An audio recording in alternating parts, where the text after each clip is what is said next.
Okay, we're live. Joining me today is Carlos Montemayor.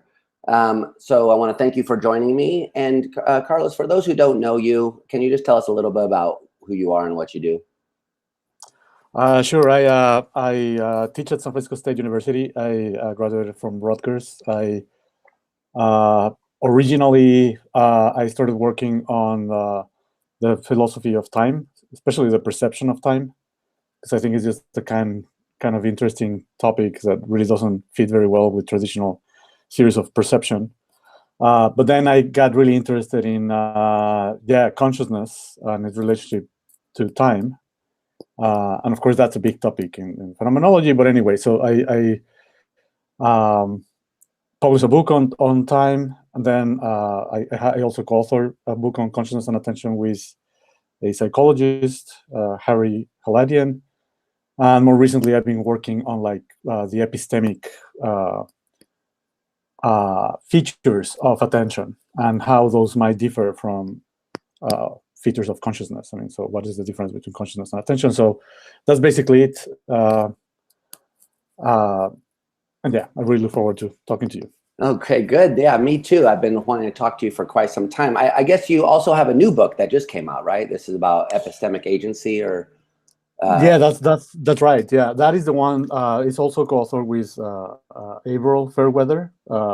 So he has been working for a very long time on virtue epistemology, and he's my colleague at San Francisco State. And we started talking about what are the psychological aspects of virtues or capacities, abilities, and that is a big topic in virtue epistemology. So we started looking at attention, how attention provides a lot of the characteristics that you need for the normativity of abilities to provide certain guidance and certain type of intentional action. So we exploit that structure of attention to explain some of the main features of a virtue reliabilist account of epistemic abilities. So yeah, and that's a recent book that just came out with Cambridge. Wow, that's a lot of books. Yeah, I need to. You need to take a little break. And I saw something recently of yours too about consciousness and memory. It seems, if I might start by talking about consciousness here, it seems like it comes up a lot in your work, and that you want to make a distinction, which is kind of prevalent in the area between phenomenal consciousness and access consciousness, and then you put that to a lot of interesting. You put that distinction to a lot of interesting work, which I haven't really seen before. So can you say a little bit how you understand phenomenal consciousness, access consciousness, and why you think the distinction is important? Yeah, I think that's a really good question. I think, so first of all, you're completely right that I think the distinction has been used mostly to characterize aspects of mentality that might be phenomenally conscious, others that might look like they are phenomenally conscious, but they're not really phenomenally conscious. But I think the implications of the distinction are really much wider than that. So I'll first start by explaining how I think of the distinction, then what you were talking about, how it applies to time perception, well, especially to memory, for example, is something that I'm very interested in. So if you look at the theories of consciousness, I know you are a higher order theorist. I actually sympathize a lot with the higher order theory, because I think it really makes a lot of sense of how some aspects of mentality don't really require the subjective character of phenomenally conscious experience. There's all sorts of reasons to think this, including, for example, the fact that many aspects of our mental lives require automatic processing that we couldn't perform if we were phenomenally conscious of it, even access conscious of it. So really, a lot of our mental lives must occur without being phenomenally conscious. And then the question is how to make the distinction between those aspects of our mental lives and the phenomenally conscious ones, which are clearly important. I think the higher order theory has a pretty good story to tell about how that happens. I think many other theories, well, there's not a ton, but I mean, most theories of phenomenal consciousness somehow entail this distinction between phenomenal consciousness and something that is not phenomenally conscious, that is mentally very relevant, but is not characterized by phenomenal character. So, for example, the theories of phenomenal consciousness that are first-order theories, they also imply that the experienced content is somehow just phenomenally, primitively subjective, but they also clearly make a distinction between that kind of state and the state that requires metacognition, or a state that requires just conceptual content or semantic propositional content. And there's a lot of things, obviously, to say about that. But even those theories require this distinction between something being phenomenally conscious and something not being phenomenally conscious. So they accept this distinction between phenomenal aspects of our mental lives and non-phenomenal aspects of our mental lives. And the reason why I think access consciousness is interesting as the contrast between phenomenal consciousness and access consciousness is because the typical way of describing or defining access consciousness is in first personal terms. So you're access conscious of things that you can respond to. It's not your retina that is responding to it. It is you as a cognitive agent that is responding to it. Many people make a big deal out of this first personal point of view. Some people criticize it, but I think it's a pretty I mean, the most minimal thing you can say is that the type of control that you have when you are access conscious of something, even though you're not phenomenally conscious of it, is that you have a sort of like a first person, or a kind of control that is at the personal level. Right. So it's not a soft personal process. And the reason why I really think that that's important is because that's one of the most plausible ways of thinking about attention. So attention is a process that occurs. So when you're attending to something, it is you as an agent, as a cognitive agent, or if you don't want to talk about the homuncular things, it's some kind of control you have that is not just a soft personal modular type of control. And that kind of control is guiding your decisions, is guiding the selectivity process, is telling you what should be salient. And you, for example, this is something I emphasize with my co-author, April Fairweather, that should, that something should be salient, something should grab your attention, and it should trigger a certain response. That whole process that depends on attention routines is a kind of epistemic truth. If you don't follow the routine, if the thing doesn't become salient to you, you're going to start failing epistemically. You're not going to start detecting relevant features. You're going to be ignorant of things that you should know. Your mental life is going to be deprived from types of knowledge and types of justified beliefs that attention provides. And so what that shows is that attention is a good way of really explaining what people call access consciousness, the blanket term, access consciousness, in much more detailed ways and in much more experimental ways. And people, for example, that think that you can be phenomenally conscious without attending, or that you can attend without being phenomenally conscious. I mean, that's actually quite a few people. Right. I think they're somehow committed to this kind of picture that when you're phenomenally conscious, of course, that's a personal level state, but it's not probably an essentially epistemic state the way these other aspects of our mental lives are essentially epistemic, these kind of attention routines and so on. But that's a really big question. What is the phenomenal? What is the epistemic status, or what is the epistemic standing of phenomenal consciousness? Some people think, well, you can't have any sort of propositional justification without experience, and experience is phenomenally conscious. Well, that's one way of going about it. Another way is to say, well, phenomenally conscious content overlap with contents that you're attending to, but to be phenomenally conscious of an experience you don't have, to also be attending in this kind of epistemic way.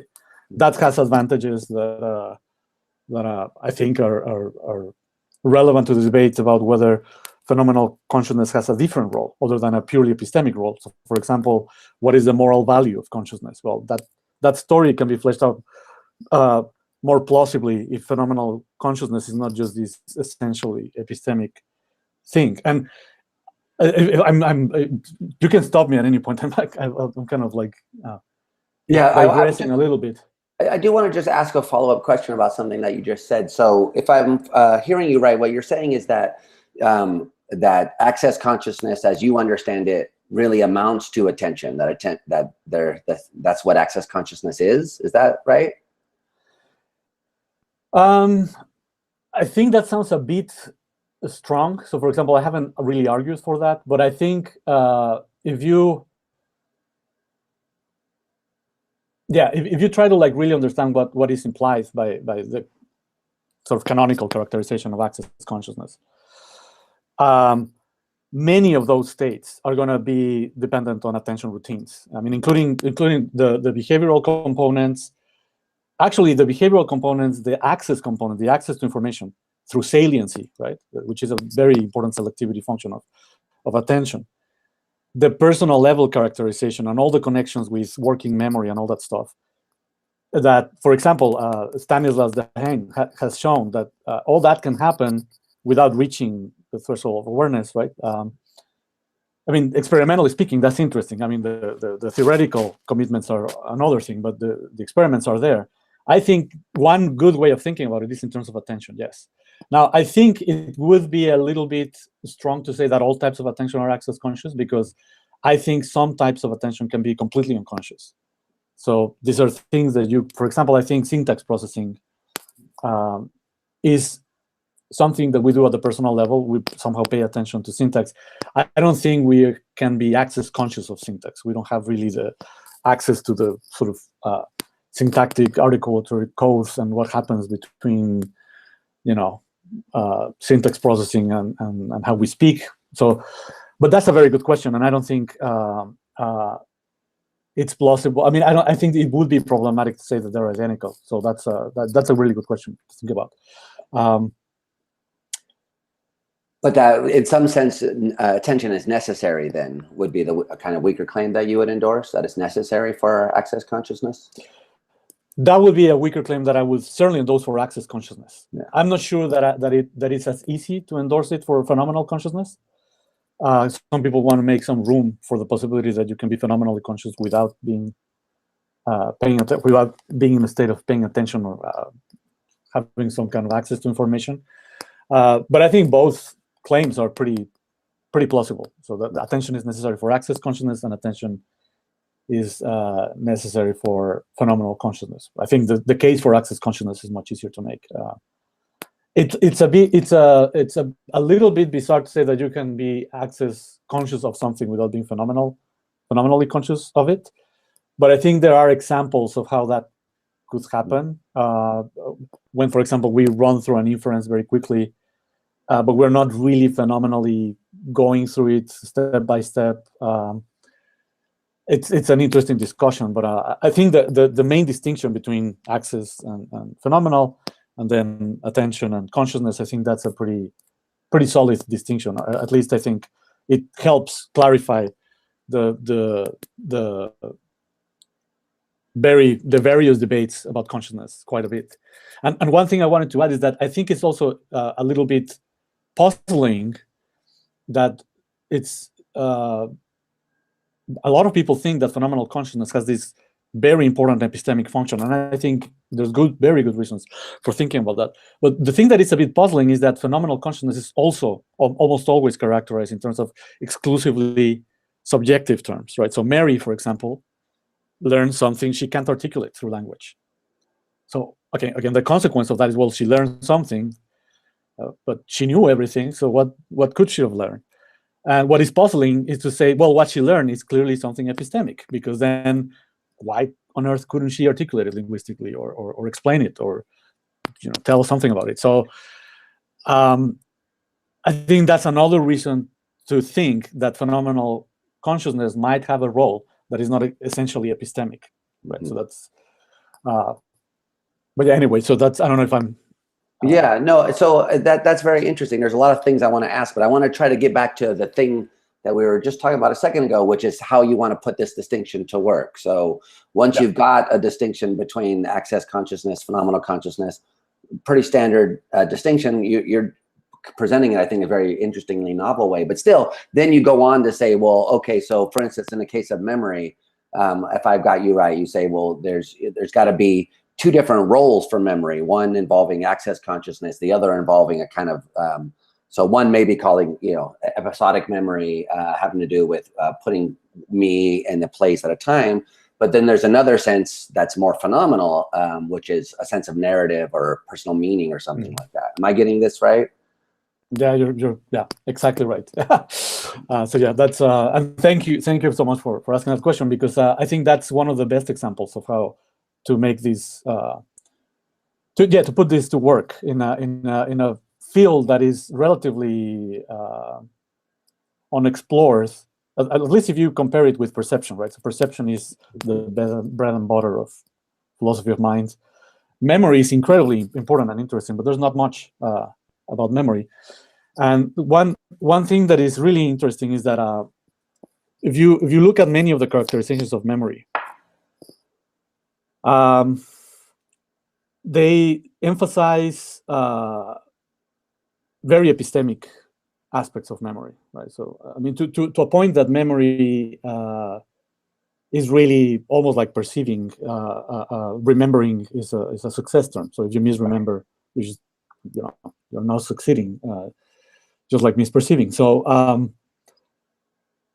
the memory system, the way it's explained both in philosophy and psychology, requires these epistemic, sort of reliable, evidential functions. You need to have access to information of the past. You need it for planning. It allows you to have simulations of the future. You can have counterfactual forms of reasoning dependent on memory. And memory is like this vast guidance that biases your attention, for example, right? And it turns out that many animals can do this. So I think this is something interesting about looking at the attention consciousness distinction in a broader sort of spectrum of species. And it turns out some species have remarkable memory capacities. Others, yeah, your favorite, like the scrub jay, right? That's exactly, yeah. The scrub jay is a great example. These guys are incredible. I mean, they actually have forms of counterfactual reasoning. They can predict certain things. They have simulations, complex simulations of the future. They behave in a very calendaric way, and they're very reliable. So one question is, well, I mean, they're attending to a bunch of things that are very complicated. They live in environments that are very rich in cues, and there's competitors, and it's all sorts of different pressures. So they are doing a lot of epistemic things. And now the question is, how are they experiencing these memories? I mean, how is it that those memories are different from ours?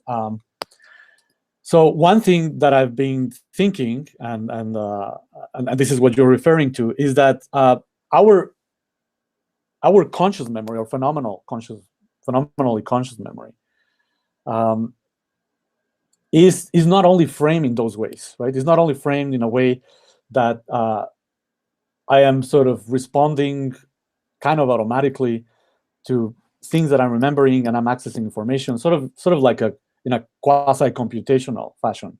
Right. And I'm performing these inferences. And so, I mean, I almost never experience that kind of, I mean, sometimes I wish I could do that, right? But most of the time I'm just like, oh, I need to do this. And I'm just kind of like excited about something or depressed about something. And so there's this type of valence to our conscious memory that is very, very unique, and it's very characteristic of phenomenal consciousness. And I think this type of valence is relevant for how memory works, because then what is going to be vivid for me, which experiences I'm going to take as valuable, is not just going to be determined by how good I am at finding some foods in the future, or how far I can navigate to the past. I mean, memories are going to be framed for me in a sort of kind of values, I mean, they're going to be ranked in terms of their values. So some of them are going to be quite important. Right. And then eventually, that kind of thing, which I think that's a distinction between that, I associate autobiographical memory with phenomenal consciousness, and then episodic memory, which is this very reliable epistemic, evidentially oriented type of memory with access to information and attention routines that are very important. It's a very important biasing system. Memory frames behavior in a really interesting way. And you can think of it in Bayesian terms, you can think of it in propositional terms, evidential terms. It doesn't really matter, but what you have to do is you need to think of it in epistemic terms. Mm-hmm. Whereas this other thing, you're making a mistake if you think of it in epistemic terms, because then what becomes a valuable memory, a vivid memory, something you value as an individual, really doesn't have to be dependent on whether you are remembering it correctly, on how accurately, or so there's that issue.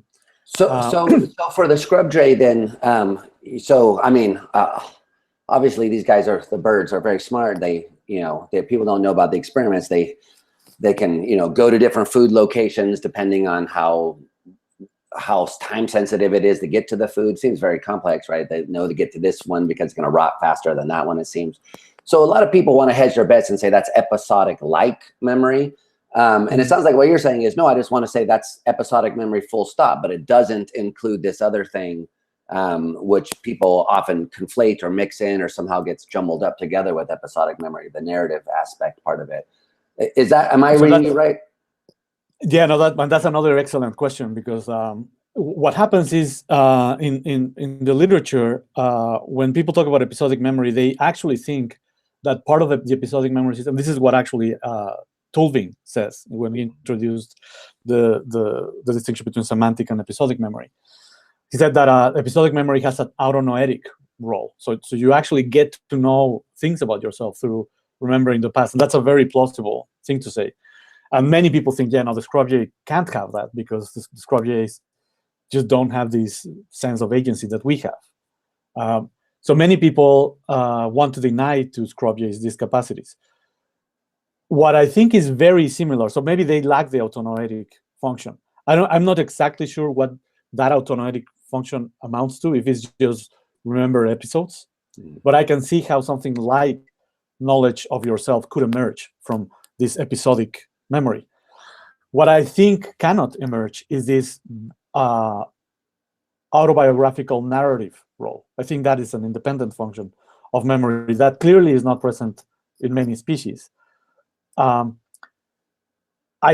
think it would be difficult to say that animals have episodic memory the way we have, because episodic memory in humans is extremely flexible and extremely contextualized. And when you reconsolidate a memory by remembering it in a new context, you can actually alter the original and sort of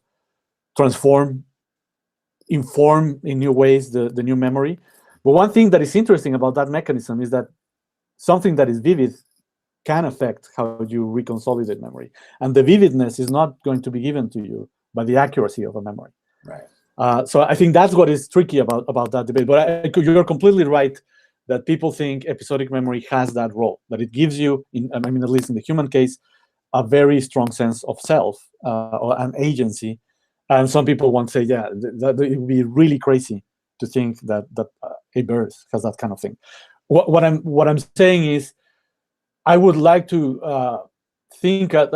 What I think is continuous. Let's suppose that there's a discontinuity between us and scrub jays when it comes to our sense of agency, and I think that's plausible. What is not discontinuous is that the way they rely on their memory system, on the episodic memory system, to navigate the environment as if it were a map. Right. A very complex map. That is not discontinuous. We also rely on this map-like aspect of episodic memory. And this is something very interesting. It took a while for the scientific community, psychology, to realize that this map-like characterization of memory was better than the sort of von Neumann characterization, where you store and move things. You store in short term, you move to long term. Short term is important for immediate action. Long term is like a different storage room. So there's like these storage rooms. And this flexible map characterization, which really doesn't fit with that picture at all, turned to be confirmed experimentally. So that's the big finding on the hippocampus, for example. So I think there's very interesting things to say about this role of the how the vividness of a memory, which is phenomenal in its nature, completely independent from it being true or false, hopefully true, but completely independent, really has a role to play in this narrative reconsolidation of the self, in sort of in the strong sense. So you can say that the episodic memory gives you some sense of self-knowledge, but that's weak compared to the autobiographical one. Mm-hmm. And it turns out that actually that could be part of the story to tell about how the map is being updated. So that's what I think is very interesting. And so making the distinction between consciousness and attention there, or at least a bunch of attention routines associated with biasing of perceptual routines through memory versus phenomenally conscious, vivid memories that you are sort of autobiographically structuring, that helps in understanding this current debate on memory. Yeah, I want to get back to, because a lot of this, I think a lot of the stuff that's interesting about your work stems from this disassociation between consciousness and attention. So I want to make sure that we get back to that. But one of the things that confuses me a little bit about this particular application of it with respect to memory is I'm wondering, is it the case that there are two different memories here, or is it that is the merely the biasing of the behavior versus the phenomenal experiencing of the so are there two separate things which we'd expect to find two systems in the brain subserving, or is it somehow they're playing? I mean, so I'm just not clear about how many things there are in terms of memory. That's another great question. God, this is really interesting. Thanks for asking this question. I mean, the way people think about memory nowadays, what they think is that there are different memory systems, and the memory systems work independently. So the main one for immediate navigation, immediate context sensitivity, things like that is the hippocampal system, or the system of the hippocampus. It is a crucial system. Everyone recognizes that, but it's not the only one. Right. And then, for example, for face memories, you need the face areas so that system seems to be independent. It interacts with the hippocampus. It sounds like almost all memory systems interact with the hippocampus. So something really bad happens to you if the hippocampus is damaged. But it's not like you lose all memories. So many procedural memories that are largely unconscious, that could be stored in the cerebellum, for example, knitting, riding a bike, things like that, those can be preserved. Some aspects of semantic memory might be distributed in parts of the neocortex. So, and obviously, neuroscientists know a ton more about this than I do, but the essential message is certainly there are different memory systems that play different roles. Now, your question is really pretty important and really excellent, because it's not easy to answer at all. What happens to memory traces, right? So once you store a memory, how is it that it's the same memory? How is it that the memory is kind of like a binding problem? Right. Once you have different components of a memory and they're interacting through different memory systems, how is it that you unify them into a single memory? And what makes it a single memory? What distinguishes that memory from other memories? That is really, I mean, as far as I can tell, I might be wrong about this, but as far as I can tell, psychologists don't know the answer to this question. Right. Because some memories are fuzzy enough that at the moment of reconsolidating them in a new context, they become the same memory, even though there were different memories before. Or the opposite. Some memories were really kind of distinct, and then at the moment of reconsolidation, they become so distinct that then one of them becomes inhibited because you really want to just remember the other one. So there's this kind of opposition process where it's kind of quasi-perceptual. Your memories are competing for reconsolidation or something like that. How to explain that is very, very hard. But with respect to your question about what happens with the phenomenal thing, what I think happens is that this process of what is it that you remember and you don't remember is one is a super essential feature of memory. I think it actually happens with animals as well. The role of the phenomenal system is not really to provide a new memory, but is to provide a powerful way of ranking the memory as something that you should really care about. And not really should care about because that's where like if you're a scrubby, that's where the worms are hidden or something like that. That's important, but that's kind of largely an epistemic role. You should care about it because this is who you are or something like that. This is something that is essentially important to you as an individual, as a conscious individual that remembers, some memories are really crucial, and they're crucial not because there's one memory that makes it another memory important. There's a memory that gets this boost from having a very vivid and very strong impact on our lives. And many memory disorders are associated with this thing. In humans, for example, post-traumatic stress disorder, situations where you're confabulating certain memories, but the confabulated memories are so powerful that you start distorting other memories. Those are common conditions in human disorders. And on top of that, humans tend to confabulate a lot. That's not an anomaly of humans. Yeah, right. and I think it actually. So some people think it actually plays a positive role because sort of like the way daydreaming plays a positive role in releasing some stress from the sort of rational inference that we go through every day. This kind of confabulation function helps balancing which memories we really value, which memories we are really afraid of, that kind of thing. So which memories have the biggest impact on our consciousness. So that's how I think about it. So you would expect then to find a separate, a separate neural substrate or system devoted to the phenomenal memory. Is that a kind of prediction of your view, or would you be happy if it just turned out to be the normal standard kinds of, cerebellum, hippocampus, distributed in the cortex, blah, blah, blah? That's another really great question. I think there should be some pretty... So for example, I think that for the neural correlates, some people think that it's a mess, it's a real... complete, very difficult to get your putting it politely. And it's a battlefield. It's good. It's good for the field. People say all sorts of things. Some people think you don't really need any specific. So the integrated information theory, right, says that you can find some parts of the brain that are, but that's not really the task. The task is really to understand how information is being. Okay, what I'm expecting is some areas of the brain should be important. I'm not saying that's going to be it. That's going to be where phenomenal conscious memory is going to happen.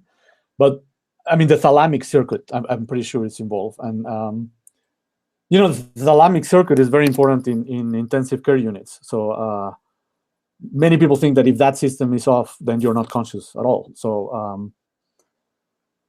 I think an interaction between these memory circuits and sort of the amygdala and all other areas of the brain that are really associated with emotion and they're very visceral. They're really connected to the parasympathetic and the sympathetic system and things like that. I think those should probably be involved just because of the type of reaction people have when they have a really when they remember something that is really awful or something that is really exciting.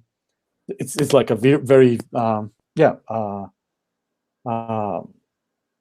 organic visceral response. So So that's my take on it. But that's, again, who knows? But no. yeah. So, and would you? I mean, following up on this, would you expect to find similar kinds of effects? Like, would you expect reconsolidation effects in terms of the narrative memory, so the phenomenal system? So that's really, I mean, again, I don't think people are thinking about this in exactly these terms, but I think that's right. I think the reconsolidation of memories in this map-like flexible structure, which is not too flexible because we're very good at remembering things. Yeah. Some of us better than others. Yeah. Sadly, I mean, no. But I mean, the thing is, it's rigid enough that that most of us, even though some of us are not as good, get by, right? So it's rigid enough, but it's flexible enough that that we can sort of recontextualize it, reevaluate it, update how we value certain memories, and so on. And I think that probably that is the main role of this phenomenal aspect of conscious memory, because it's a powerful way of recontextualizing, right, or giving the map a type of structure that is not just purely in terms of accuracy. It's a more complicated map. It's a map that some aspects of the map you really need to like live and sort of navigate. Other aspects of the map you really value, so you really don't want to lose those. Right. And then those become really important for how the rest of the map is going to be updated, right? So that kind of thing. Yeah. And then one last question about memory, because I don't want to spend the whole time that we have talking about this, although it's very interesting, obviously. But what? So I wonder what you feel about like memory dampening, this area that's being explored, where you don't lose access to the memory, but you try to dampen its emotional impact. Mm-hmm. So as a treatment for PTSD or for other sorts of things like that. It's not directly related to your project, but I'm just curious about what your reaction might, given that you focus a lot on the centrality of these kinds of memories to our personal identity and our life projects and all that sort of stuff. Do you see this as a good thing, or playing with fire, or have you thought about this at all? Well, I mean, so the first thing that I think about this question, which is really central in contemporary research on memory, and it's really central because it turns out reconsolidation, this process we're talking about, can, in some cases, still give you access to some memories without the strong response, right? So, and in some cases, even delete the whole memory. One thing that I think is very interesting, I mean, regardless of how that reflects on the distinctions of like how the phenomenal aspects are really the ones that are critical for reconsolidation and recontextualization. One thing that is super interesting about this debate is that this is really an ethical debate. Right. And what it highlights is that type of ethical question is never asked when you're dealing with macaques or with scrub jays. Probably we should ask these questions, but one thing that highlights is that this memory value, sort of the value of memories that you're trying to dampen, or the negative valence of a memory that you try to dampen, shows that really what the phenomenal aspect of memory is doing is providing moral value to your life, or making your life miserable in a way that you don't have the type of memory system that allows you to have a valuable, enjoyable life. Right. So I think that right off the bat is super interesting, right? It shows phenomenal consciousness has this intrinsic, some people say intrinsic moral value. It's associated with personal significance and so on. But so that's already interesting. Another thing that is interesting is that if it happens to be the case that you could dampen memories in that way, one big question, and this is I don't know, this is the right way of thinking what it is. What are going to be the limits of that? So to what extent are you going to be able to dampen the whole memory system? Right. So are you going to really be able to like dampen to a point that you become a quote unquote, and I'm sorry, I'm using this word, a memory phenomenal zombie, right? Where no memory really matters to you that much, even though you can access it. No memory really is unpleasant. No memory is pleasant. No memory is some memory that you say, oh yeah, that's really important for me. So that's kind of a big question. It would have to be a very targeted. Yeah, it had to. I agree, and it's interesting because coming at it from the other way, you know, the people with highly superior autobiographical memory, for instance, have this unfailing access to all of their autobiographical memories, but they don't really seem, from what I know about them, to really rank them in terms of how important they are. You know, they remember what shirt they were wearing, what their friend said to them, what cereal they ate 20 years ago or whatever. But it's that aspect of that stuff is missing. So I think it is interesting, these two kind of opposite ends of the spectrum. I would hate to end up like that with respect to all of our memories, where, you know, you get the information, but there's no value attached to it. So I think that's a very good point. That's a really excellent point. And I just recently, worked on a paper where, so Nelson Goodman, in one of the discussions of this super interesting book he wrote on representation of the languages of art, he actually makes exactly the point you're making in terms of like how a report, a very accurate report differs from a narrative. But that's a really interesting question, and I think for the memory system, that's a really critical issue. Like the difference between just reporting something and saying, yeah, and this happened to me, and it affected me in this other way, and that's why I care about this memory. There's a big gap there. Yeah. So okay. So I mean, there's thousands of things to say, but I wonder if we could just switch. I mean, jumping to track completely, some different. So the way you put this distinction to work in your thinking about time and the psychology of time, I think is very interesting, because there again, you want to make this distinction between the phenomenal specious moment versus the access conscious, where you know there's this kind of process taking things and putting them together, but then there's the separate kind of thing, the experience of the present moment. So can you say something about how this distinction is working there? Yeah, great, thanks. So this is really actually quite different, because so time perception, again, is not like a super central topic in the philosophy of perception. So I think the central topic is red tomatoes. But yeah, exactly. But I mean, red tomatoes are good, good enough to get really talking. But I think time perception is really crazy when you look at the psychology of it, because it's being documented massively in tons of species. Some of the most elegant experiments in animal cognition are about time perception, navigation, for example, in bees. And these super elegant experiments show that animals are extremely good at keeping track of time, extremely precisely, in the short term and in the long term. Memory is clearly involved in this, some type of quasi-episodic memory, some very complicated things going on there.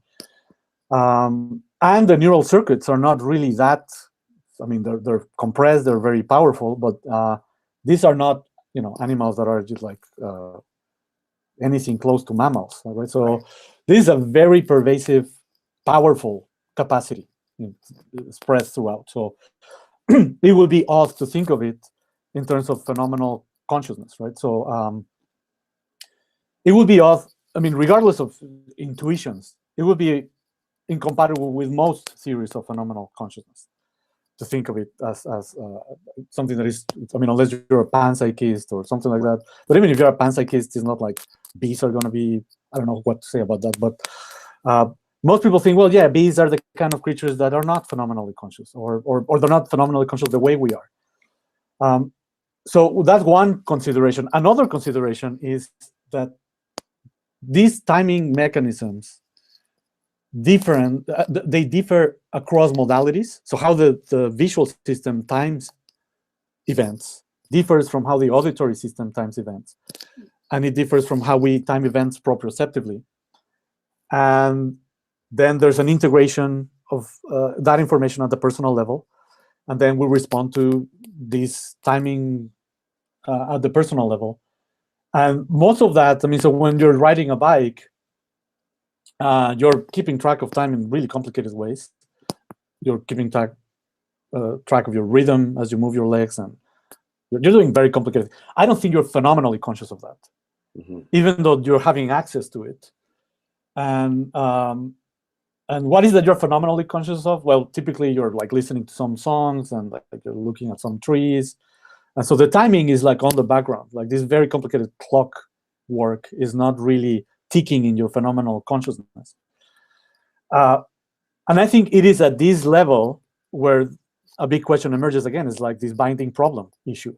How is it that the timing of the visual system gets coordinated with the timing of the auditory system, and it gets coordinated with the timing of proprioception, and so on, right? So that's a big area of research. The McGurk effect has to do with this, sort of like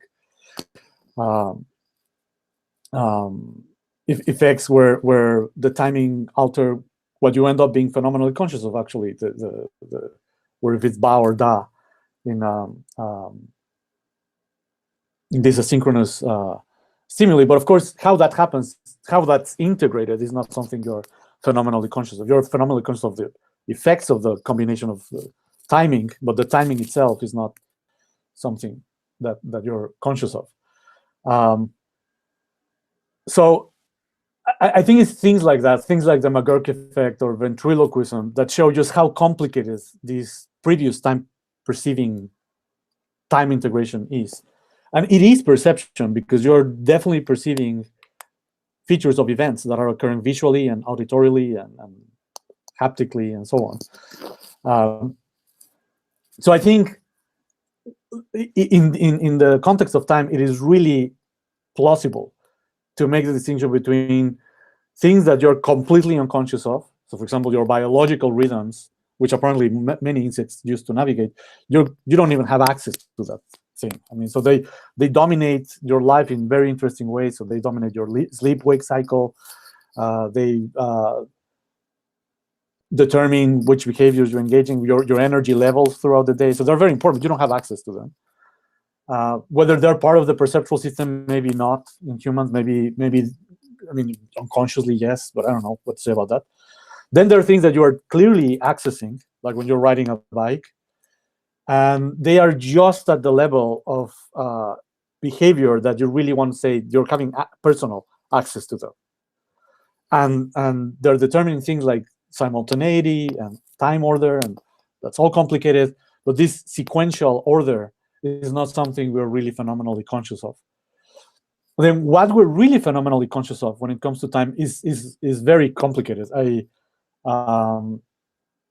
So there's various views about this. I don't really hold, well, I kind of do. I like the extensionalist view that says that we're not really phenomenally conscious of sort of an illusion of how discrete events just move so quickly that we have this illusion of continuity. I think our phenomenally conscious experience of time is continuous. I don't think it's an illusion of the result of having this timing mechanism that is going too fast. But that's a big debate, and I think what is important is that whatever it is that we're phenomenally conscious of is not just reducible to the way we are accessing time through these other systems. And I think what we are phenomenally conscious of in terms of time really is integrated to how we're experiencing other things. So that's what is also important, that it's not just perceiving the features of events, but it's how the way we're experiencing time affects us through emotions and sensations and so on. So it's integrated, and this is a typical thing to say about phenomenal consciousness. It's integrated in a way that is not purely information-driven or propositionally driven or semantically driven. It's integrated in a way that emotions and sensations are gonna be pretty important. So do you think there's a connection between this phenomenal aspect of time perception and the things we were talking about before with respect to value? So I wonder why would we have this, the other system, on your view? Is it adding something like knowing that this happens before that, or that this is happening now? Is that something that's valuable over and above simply being able to access that stuff? Or why in your view is there these two things? I think I haven't really thought about that, so this is really, really useful.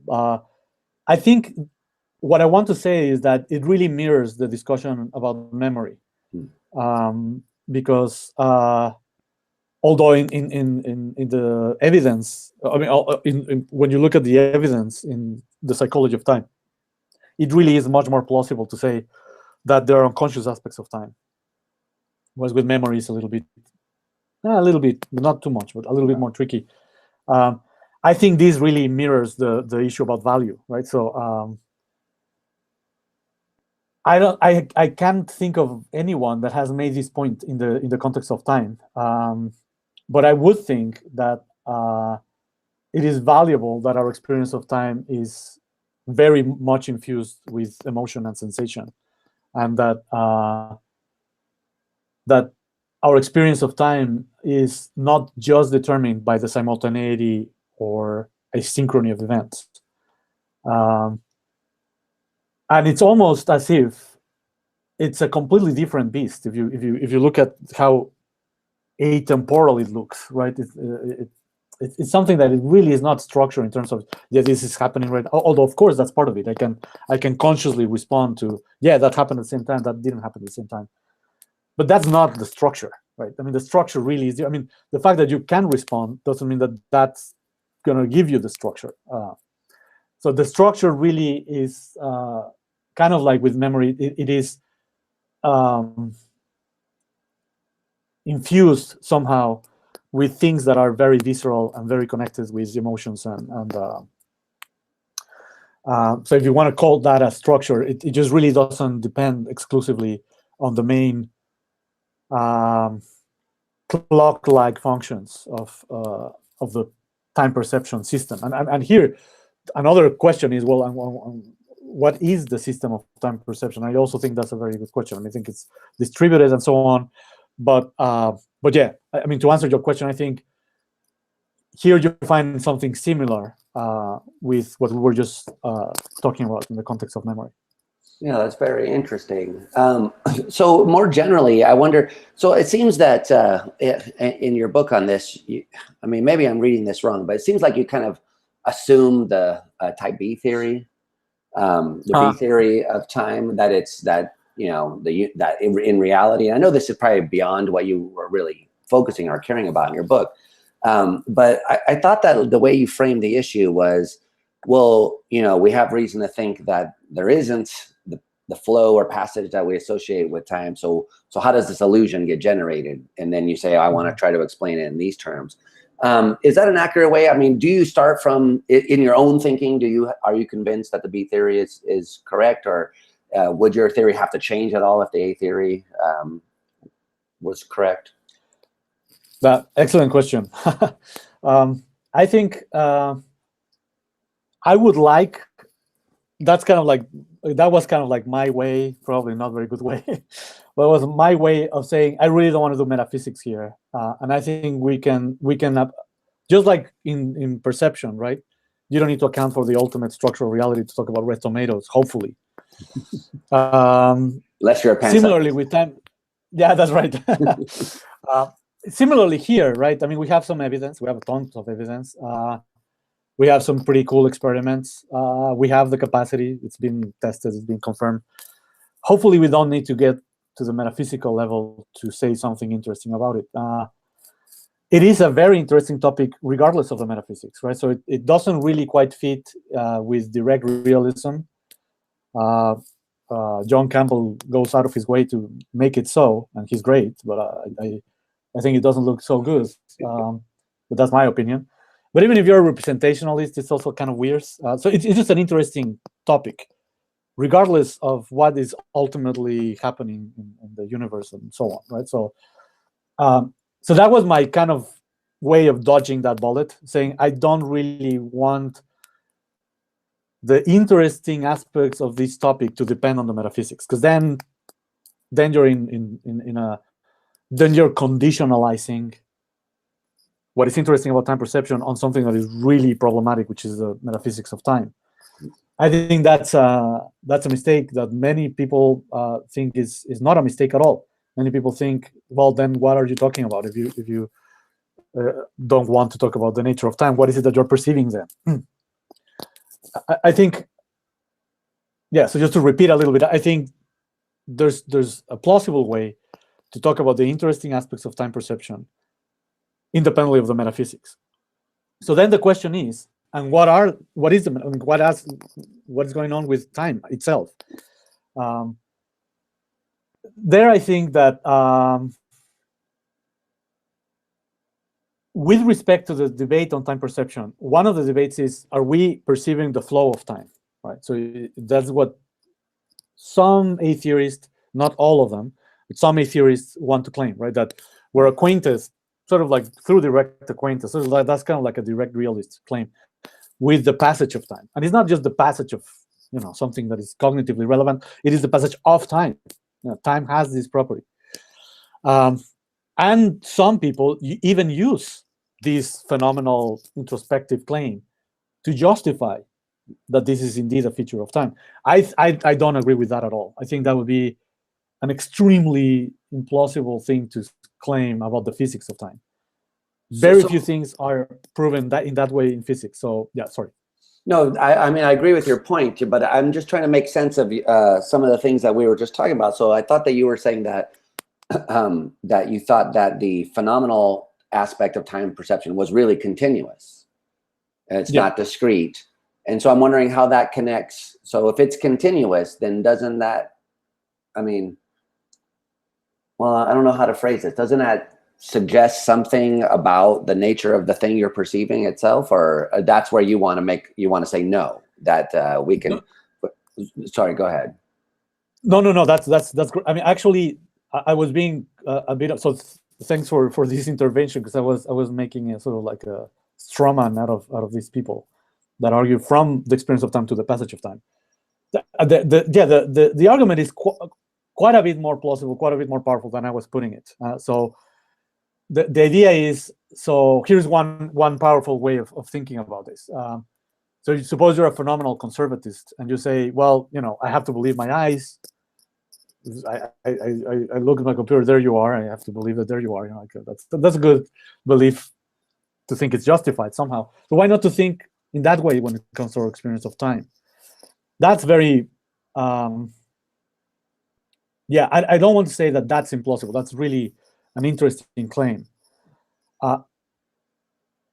Given the complexities of the physics of time and the metaphysics of time, I would hope that that's not the only consideration, the sort of the phenomenal conservatist consideration, right? And I am not really in a position to comment on the much more complicated considerations about the physics of time. I mean, I could say a few things about it, but it's not like I have this very decisive views about like whether or not space-time has this or that characteristic, and can we really introspect that characteristic? I think that's very problematic. That claim is very problematic. What is not problematic is this way of proceeding, right? From an epistemic approach to a metaphysical consequence, right? Some kind of justified belief that leads to a metaphysical consequence. I think that's where a lot of the debate happens when it comes to the passage of time. Mm-hmm. Because I have this hope that introspective claim is not the decisive thing when it comes to the nature of time. I also hope that the experienced phenomenal continuity of our experience of time can be explained sort of in its own terms without appealing to some features of space-time. First of all, because it would look off. So you will have to scale space-time in ways that I don't know, you have to get into like the structure of space-time and things about simultaneity and quantum mechanics, things that are way too complicated to be introspectively available. So I would think that it's better to keep the debate separate. Now, that said, I acknowledge that there's no easy way of just saying, well, so then what is it that you're experiencing, right? So that is a very central, important question that as much as I'm trying to dodge it and say like, yeah, I just want to talk about the experience, it's still a pressing issue. It's still, and one thing that is interesting is that it's pressing in a way that is much more of a headache than red tomatoes, right? So Yeah. because this is the nature of space-time. I mean, it's just like, it's okay. Geez. Yeah, more important than red tomatoes. Yeah. You- So I yeah. don't know, was that helpful? Yeah, no, it was. I mean, because I mean, I guess I have some sympathy for the A theory, and the main reason would be the phenomenological argument. I don't think it's decisive. I think it counts as some evidence, but in this, so I wasn't trying to get you to go one way or the other, but I was just trying to figure out, on your view, what it is that we're perceiving. I mean, so on the one hand, you said we are access conscious of these properties of these events, and the properties of the events are metric ones, either cyclic or the other kind. So that these some of them seem discrete. And whereas on the other hand, what you're saying is for phenomenal stuff, it's really continuous. And so part of me was wondering, like, are you trying to split the difference between the two theories and say, well, you know, with respect to the access conscious, maybe something like the B theory; with respect to phenomenal consciousness, something like the A theory. But it doesn't sound like that's what you're doing. So that's what I was just trying to check to see. And it sounds like you want to be agnostic about what things we're actually perceiving. You want to talk about the experiences and say, well, whatever their experiences of, that's a different question. This is no. I mean, so yeah. Now I can see. Yeah, that adds complexity. That's really good. So, so first, I think that the B theoretic picture of time, so in terms of sequences that are the most important relation for the order sequence is simultaneity, time duration, and time order. Right? That's the structure that gives you the structure. Not so much the asymmetry between past, present, and future, which is the distinction between the A and the B theory. So I think that structure, the structure of the B theory, the mathematically treatable structure of the B theory, I do think that that's more. So if you want to find a cognitive ancestor of that structure, I think time perception of this clock-like access way, the sort of like even unconscious, that structure is the ancestor of the structure of the B theory. So this open structure order relation between events, right? Some mathematicians, some intuitionists think, I mean, Kant said this, that our notion of time depends on our intuition. Sorry, our intuition of the continuum, of the mathematical continuum, depends on our notion of time. So there's a really interesting connection there that I think you highlighted. So that was a really excellent point. And I do think that when you look for a cognitive ancestor, right? So we're talking about cognitive ancestors now, of the A theory structure, where you are just sort of like pushed, subjectively pushed between the past and the future. You're like at the boundary, but you're not comfortably at the boundary. You're like being pushed constantly, right? And it's not you that is pushing the boundary. It's just you're at the boundary. That structure really is the structure of the experienced present. right.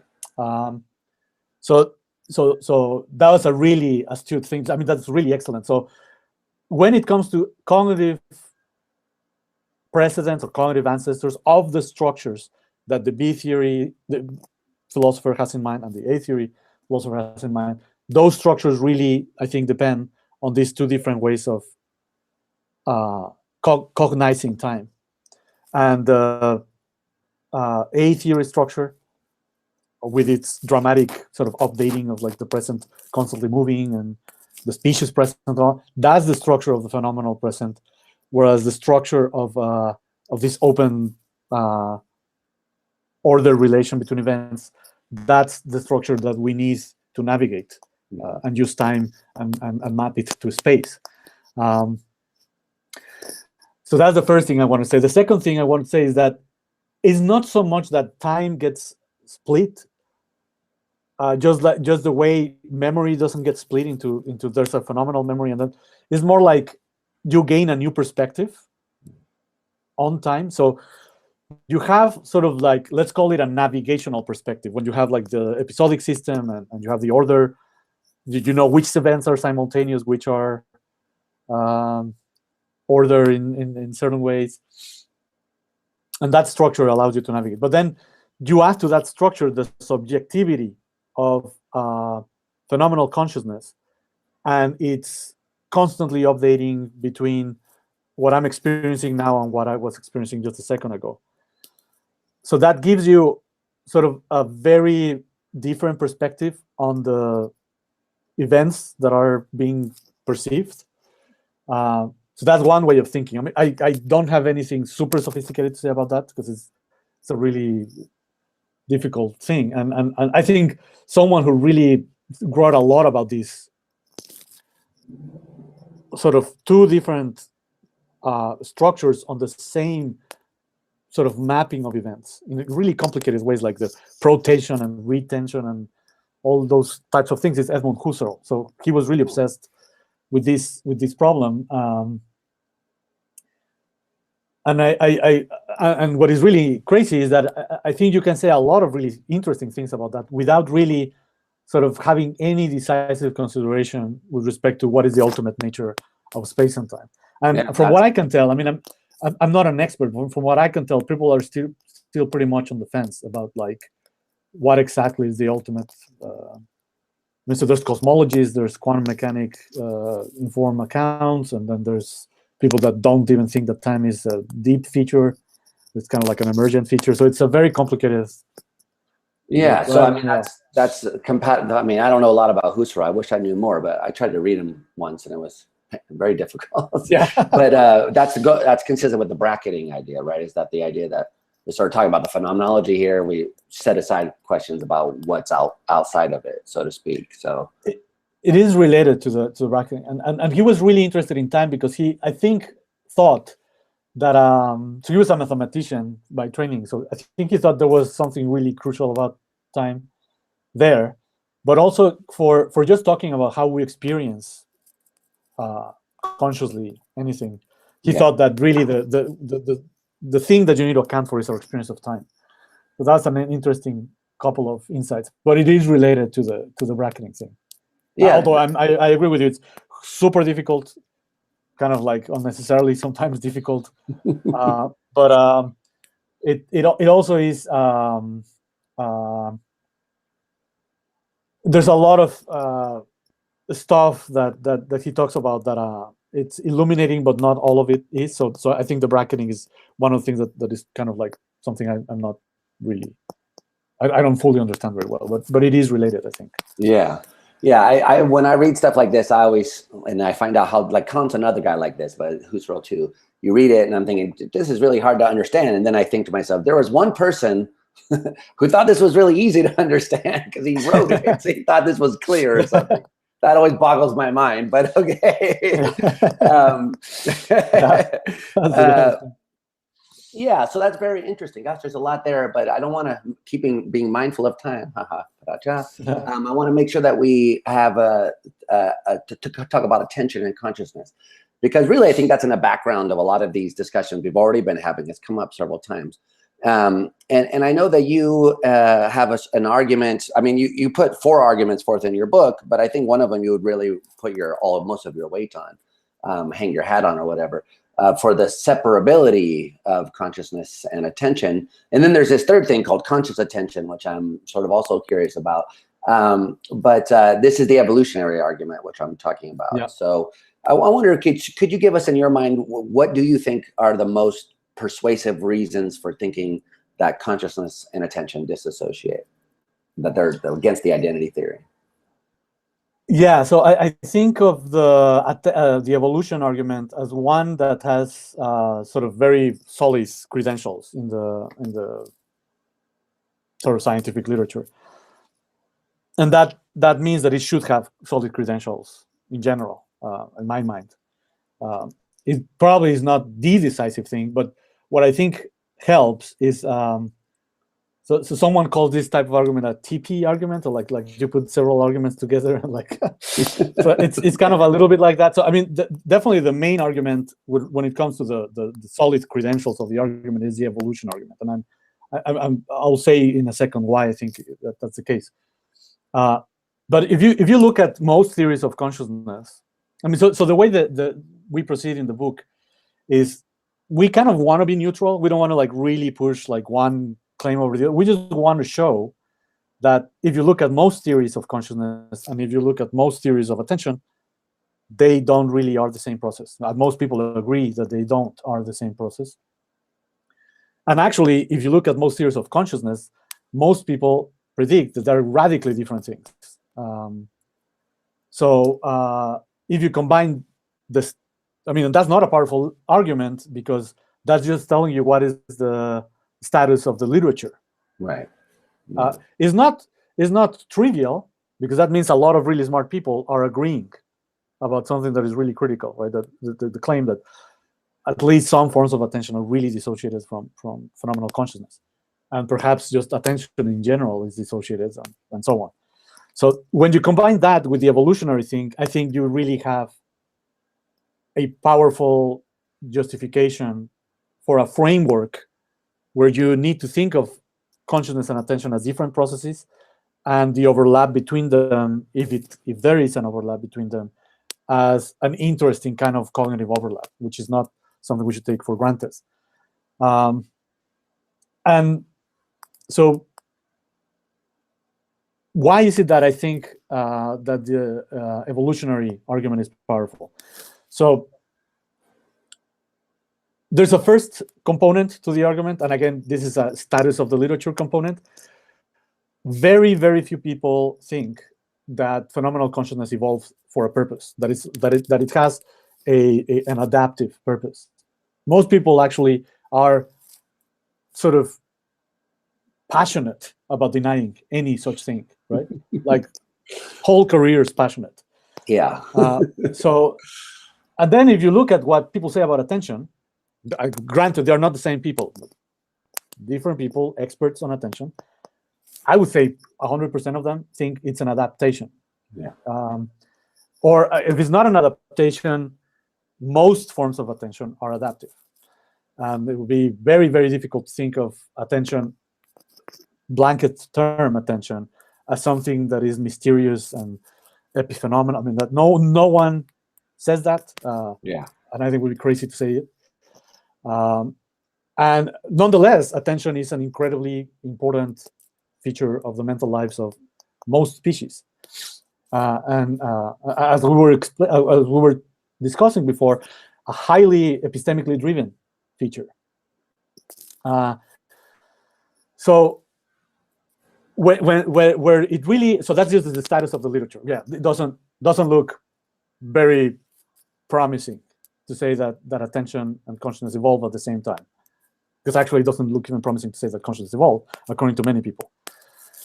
But then the question is, let's suppose that consciousness evolved at some point. That's a scientific question. But then let's ask a more sort of philosophical question. We have a very well understood function of our minds, attention, at least well understood in terms of how to measure it, how to understand it, what features it has, it's selective, blah, blah, blah. You can give a computational story. Good. Can we characterize consciousness in that way? Well, no. Why can't we? So when you combine that question with the evolution question, what you get is that some types of attention, some types of function, mental functions, must have occurred earlier, very early, because they involve navigational skills and map-like skills and memory, the type of thing we were talking about. And these are forms of intentionality. Right. So forms of aboutness that are quite robust in many species. And it shows that you can have that without having a full story of phenomenal consciousness. And actually, once you get going with this idea, you can go pretty far. I mean, I think you can go as far as language, a uniquely human capacity, right? You can go as far as language and say, language is the most complex form of intentionality. That's actually the paradigmatic form of intentionality. Doesn't mean it's the only one, because animals may have proto-concepts or concepts or forms of intentionality, map-like representations, big debates, but kind of most people think, yeah, animals have evidence, animals, blah, blah, blah. But you can go as far as language and even say language is, exclusively human, and the story is it evolved at this point. Let's say 45,000, very, very conservative estimate, 45,000 years. Is that the moment when phenomenal consciousness emerged? Maybe, maybe not. We don't have any good story to tell there, right? Not to say that, for example, frogs don't have phenomenal conscious experiences of pain, but not to say that we have a functional, plausible story about that either, right? You can say frogs pay attention to some stimulus that looks painful to them. They have the circuits and but to pinpoint exactly when phenomenal consciousness emerged, I'm not saying that it's easy with language, but it's easier.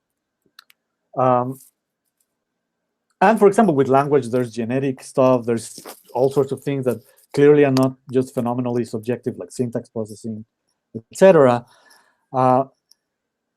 So I think once you really have these assumptions of the status of the literature, the status of the understanding of consciousness and attention, and you have the evolution of skills, and you have something like a Darwinian framework for the explanation of these skills, and you also explain them in terms of intentionality and cognitive epistemic skills, then it becomes extremely difficult to say that consciousness and attention are the same thing. So I think that's why it's powerful, and that's why I think in the book we end up putting all our eggs in that basket, because I think it's a firm basket. It's a firm it's a firm basket. I don't know. I like this, but let me see if I want to make sure I understand it. So the argument, as I'm understanding it now, is that we can tell a pretty good story about the evolution of these other capacities, but we don't need to include in that story that they were phenomenally conscious. And in fact, pinpointing when phenomenal, I was at a conference at NYU not too long ago where people are debating this exact topic about phenomenal consciousness. And, some people are saying cephalopods, other people saying bees, other people saying dinosaurs. I don't know. So there's a big debate about when phenomenal consciousness shows up at all, but there can't be a debate about when attention shows up in that same kind of way. So that gives us a reason for thinking they aren't the same thing. That's the basic structure of the argument? Yes, absolutely correct. And Jerry Fodor used to say that all evolutionary explanations were just so stories, but evolutionary explanations about consciousness are much more just so stories than evolutionary explanations about attention. And that's because you can give a functional account of attention. So if you think you can give a functional account of consciousness, then it is really pressing upon you to say, well, and when exactly did it evolve?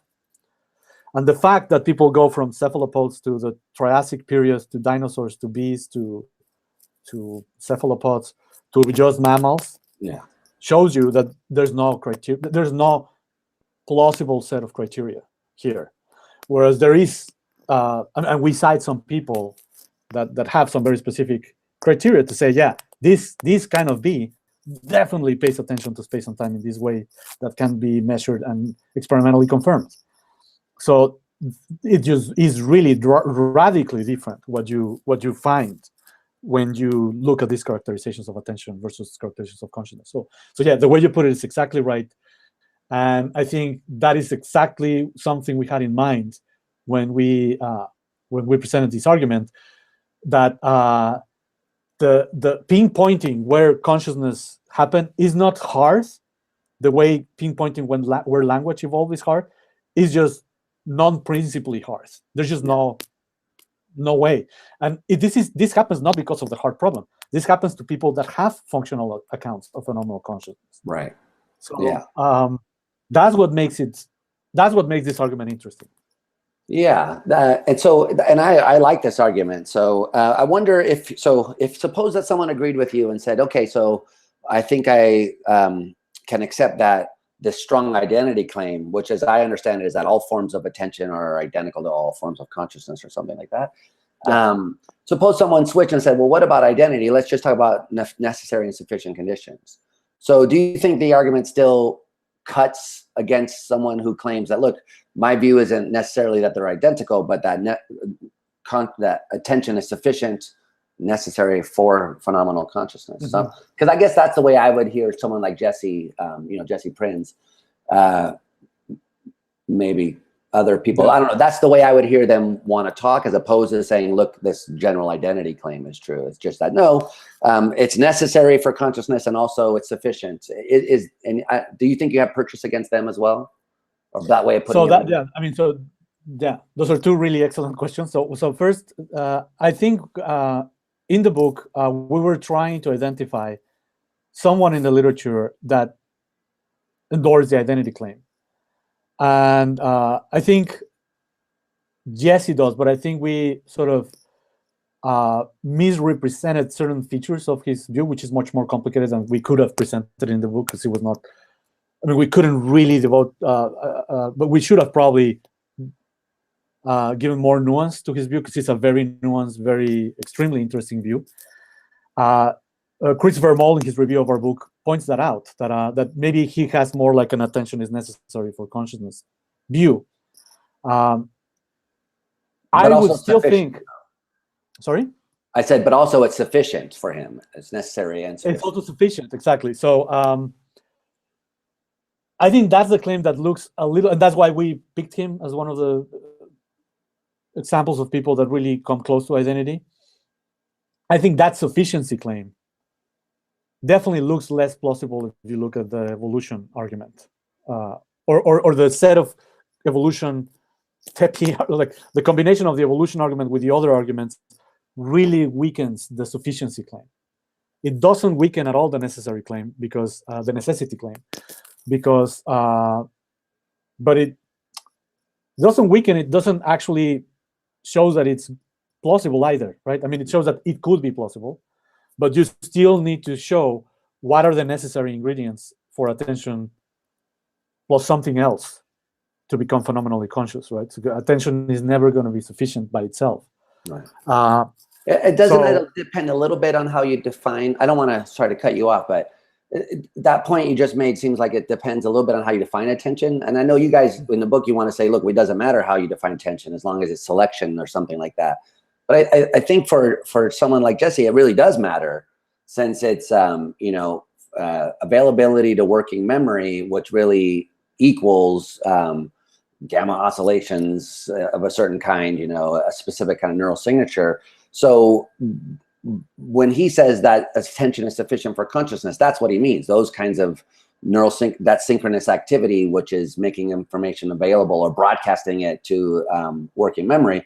And that sounds like it doesn't mean all forms of attention. It just means this. It's not all forms of. All forms of selection, mm-hmm. but this one specific thing, information broadcasting to mm-hmm. Whether it's received or not, on his view, is what's the sufficient condition for consciousness. So what I'm asking is, does that matter for the argument you're presenting, since you guys want to be in principle neutral about definitions? Good. So I think the way Jesse defines attention is a bit sui generis. I think many of the things he calls orientation, I think it's one of the words he uses, would count as attention for most people. I mean, it's the claim about working memory, I think, is very debatable itself. So some people think, yeah, those are the circuits of access consciousness.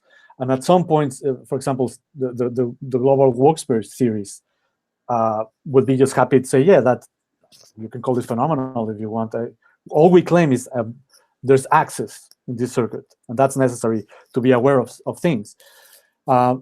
Now, when it comes to the representations involved, you can have very complex representations that are not, you can have access to them, but they're not phenomenally conscious. So I think that claim is a bit problematic. Like, and the reason why we wanted to be neutral is because it's very easy, and you're very familiar with this problem because you work in this area, and you've said very interesting things about this.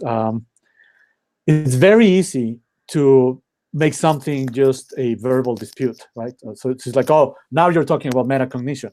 Now you're talking about this. I mean, so we just want to say, attention is at least selection. And if you look at most theories of attention, like you can think, okay, selection of things that are happening at the same time. So that's some kind of cognitive unison. Well, then you add the cognitive unison, you get Christopher Moll's view. Or it's selection for action. Okay, but the selection is really what is critical. Or it is that Wayne's Wu, or it's selection that prioritizes, something that is really important. Okay, that's Sebastian Watzel's view. Okay, so if you look at the selection component, as long as, I mean, we even thought at the time of the book, we wrote the book, you could even have a mechanistic account of how this selection and selectivity happens, and that would still be something, or have any of these other definitions, and none of those definitions being sufficient for having phenomenal consciousness. Once you look at the evolution of the skills themselves, the kind of selection that you have, that may be a problematic claim. Maybe you can't really be neutral about this. And for example, I really think that the agency account, the selection for action account, is really important to explain the epistemic normativity, the epistemic importance of attention. So I think there you cannot be neutral at all. But it was sort of in the spirit of trying to avoid verbal disputes that we thought, this is one distinctive feature, this functional feature of saliency and selectivity, and that can be dissociated from being phenomenally conscious, or at least it doesn't suffice to give you phenomenal consciousness. So I agree that this is very muddy territory. Yeah, and I don't want to defend. I mean, I'm someone who does think that attention and consciousness dissociate, and that maybe you could even show it experimentally. I'm not trying to defend Jesse's view, but I'm just trying to get clear on what the argument that you're presenting is, and what exactly its target is. So, I mean, the orienting point, I know this is a kind of frustrating thing that Jesse always says, but he says, that's sort of what information gets in. So you orient towards something, and then the information is going in. But having it being broadcast to working memory is, according to his view, something that's selecting that information. So I think it's still, so maybe the verbal issue now is transcended to what selection, because you want to say already selection has happened when you've oriented. And I think he would want to say, no, it hasn't until it's been broadcast. And the way I've always understood the debate between him and global workspace theory is that they're really basically the same theory, except for that global workspace theory requires that the broadcast information be encoded in working memory, whereas Jesse's view just requires that it be broadcast. Whether anyone ever picks up the broadcast is not relevant to his view. So so it still seems like it's something that's attention-based, given one way of thinking of attention and selection. So I mean, I don't know. So I just, does that, you have anything you want? No, that's really good. I think, so again, very good question, very good points. So two things. I think on the one hand, having something like the evolution argument in the picture, right? Really, hopefully, I mean, that's a big hope of mine, pushes people to be clear about what they mean by these processes, because I mean, bees pay attention to very complex features of space-time and navigation, and they select time tags and events of the day. And it would be very bizarre to say that they're broadcasting, I mean, that they're conscious because they're broadcasting information. I mean, there, what you really want is to describe the functions of the attention process rather than the neural. So I think the neural correlate. So I think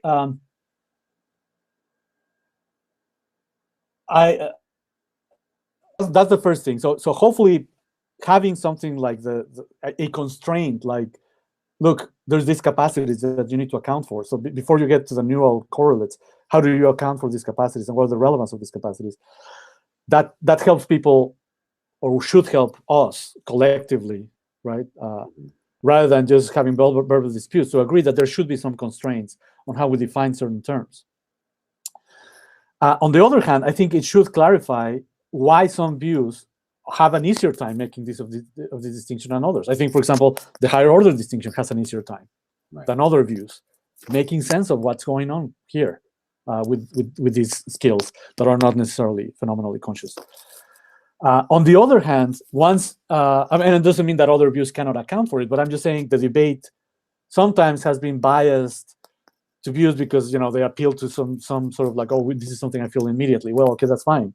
But then there's these other things that you need to explain, right? So then one thing that is important about the way people proceed in this neck of the woods, when they say, well, look, you have working memory, and then you have the encoding, and then you have something like some sort of, broadcasting consolidation of the encoding, and then you become conscious, right? That was, for example, very much the picture people have about memory. Right. And that's the picture that has been very upset by the new findings. Right. Yeah. Because it's not that then you're done. No, you're not. It's not like that. You can upset the process, and just the making your view depend on a specific view of the neural correlates of consciousness is a risky move. So we were trying to be sort of neutral about this whole thing and just say, these are the views. I mean, one way you can see it's a risky move is because one of the now influential, I'm not defending this view either, but one of the influential views now is the integrated information theory. And that view says, don't make your view of consciousness depend on some specific neural correlate. We will find some neural correlate that satisfies that function here, but that's not the essential aspect of phenomenal consciousness. So there are risks involved in defining terms like attention and consciousness in terms of some specific view of the neural correlates of it. Mm-hmm. There could be even something kind of problematic about it. So, I mean, I don't want to get too distracted here, but is this a general critique of cognitive neuroscience? Or is it, because that's the approach I think that Jesse's trying to embody. Isn't this the way that cognitive neuroscience in general tries to progress? So is what you're saying that's the wrong level to talk about consciousness or cognitive functions in general? Another good question. I don't know. This one. What exactly I'm trying to say here? I think you need some preliminary account of the terms that you want to define before you provide the neural correlates of them. In terms of common sense psychology, or in terms of psychological science, or where's the preliminary groundwork? So that's a huge issue. That's a very, very important issue. I don't think they should be defined. So with consciousness, that's a very tough question. With attention, it should be defined in terms of at least the basic functions it has that can be tested, right? So so there you have a much easier time explaining what is it that you're trying to explain. And once you say, well, look, the neural correlates are not going to match the neural correlates of this more complicated thing we're trying to get at, and it's very mysterious to define. We've tried several things. None of them look super clear. None of them have clear experimental consequences. So the neural approach seems the most promising one. So I'm not saying there's something deeply problematic about that approach. And I actually, that's one of the things I like the most about Jesse's book, that he really gets his hands dirty, like the neural correlates, and he does a great job. And obviously he's very smart. I'm talking more about sort of like a move, an argument that moves from a premise concerning the neural correlates of consciousness to what the nature of consciousness is. I mean, it's a way of proceeding, and it's a plausible way of proceeding but it's one way of proceeding that some people would find unjustified, right? So if you're trying to talk about consciousness and attention in general, it would be better to be less neutral about the definition of consciousness in exclusively this way, right? Yeah. Because then people, I mean, more people will be on board with the sort of definitions you're providing, and there will be more room to reassess the theories we have now, right? So I think there's multiple ways of understanding the global the global workspace view. Right. So I don't think it should entail some specific view about consciousness and attention. Yeah. No, I think I agree with the. Well, I don't want to keep you here forever, and I'm realizing that we're there's so many things that I want to talk to you about, but let's table that for now, if you don't mind. And because I want to ask about, well, first of all, we haven't even mentioned conscious attention, which I know you think is a separate kind of beast. And then I also, before we go, if you don't mind, I want to ask you about how you put all this to work in terms of AI and the possibility of artificial consciousness, which I think that you're a skeptic about, at least as far as I understand you. So I want to make sure that we have time to discuss those two things, if you don't mind. So what is it about the conscious attention that you think is, I mean, I don't want to say special, but different from consciousness and attention? Why is it a separate category? Yeah, good. So the reason why we started thinking about that is because originally what we wanted to do was simply to say something like this. Look, we have all these theories of consciousness. They seem to make a difference between consciousness and just selectivity. And then we have all this theory of attention. None of them seem to be sufficient to give you just like immediately phenomenal consciousness. Then you have the evolution thing. So then you have like a spectrum of views, some of which start with the claim that consciousness and attention are identical or almost the same thing, to views that say they're completely separate cognitive, maybe you don't want to call phenomenal consciousness a function, but completely different cognitive beasts. And then one question, as we went along and as we started getting some feedback on this, was, well, I mean, it cannot be the case that all forms of attention are on a par, right? I mean, because some forms of attention are going to be very procedural, very cerebellum-like. They're going to be sort of like how you move around a room, things like that. Whereas other forms of attention are really going to be like, deductive inference related. So like you're paying attention to certain patterns of thought. They're going to be deeply involved with intentional action. They're going to be, so we said, yeah, I mean, we need a categorization of attention where you have exogenous, the typical exogenous, endogenous, voluntary, involuntary, unconscious, and then conscious. And then what does that mean? Okay, so are there going to be a set or a group, not necessarily a natural kind, but some select group of attention capacities that are going to be almost always phenomenally conscious or necessarily phenomenally conscious? So that was an interesting exercise. We didn't end up with a solid list, as you can expect, but it was a very useful exercise, because it turns out that in the literature on learning, it turns out that it is quite important that you're phenomenally, the word they use is aware, that you're aware of what you need to learn at the beginning, and then it becomes procedural, and then other forms of attention kick in. But the first encounter with the problem, you really need to be paying attention consciously. Actually, not only consciously, but super focused, voluntary, focused attention.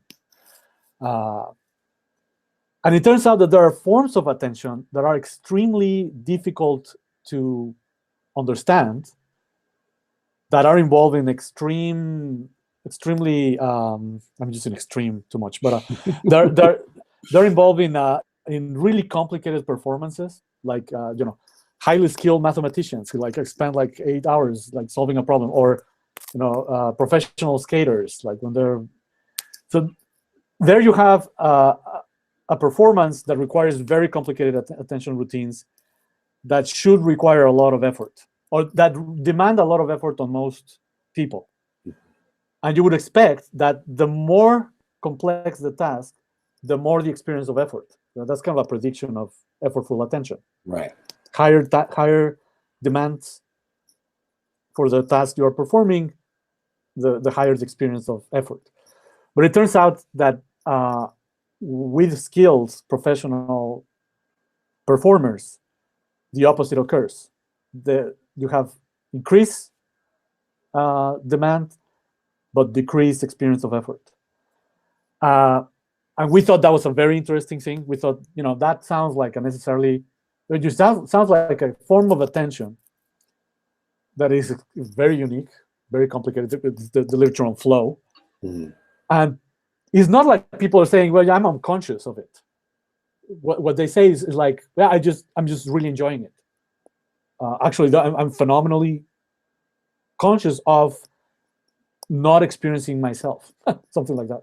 Right. Not experiencing my effort when I'm doing it, and just like really being completely involved in what I'm doing. So we thought that kind of attention seemed to be in the ballpark of these forms of attention that are always going to be associated with some experience. Early learning of the very effortful kind is also in that ballpark. Interestingly enough, part of the same process, right? Part of the same process of becoming an expert, two different types of attention.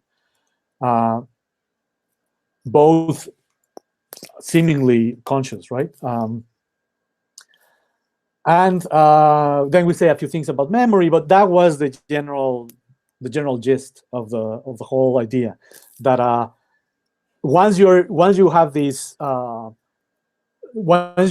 layout of possible views about consciousness and attention in different species, and this is thanks for organizing the interview this way. This is really good. This is a good way of moving to not only other species, but also non-biological cognitive agents, artificial agents. So, but before I get to that thing, just to finish the thought on where the idea about conscious attention came from, is that once you have the different possible views, if you are not a complete dissociation person, you can be a complete dissociation person. We actually think, I'm pretty sure Ned Block would disagree, but I think Ned Block is someone who thinks that these are completely dissociated things. Maybe he disagrees, but maybe you can ask him what he thinks about this. But so some people might want to say, these are entirely different things. So neither attention is necessary for consciousness, and consciousness not necessary for, they're not identical, and they're fully dissociated. And then different ways of presenting the dissociation, that's another interesting question. Different logical relations there. And then people that think that they're identical, and then the in-betweens.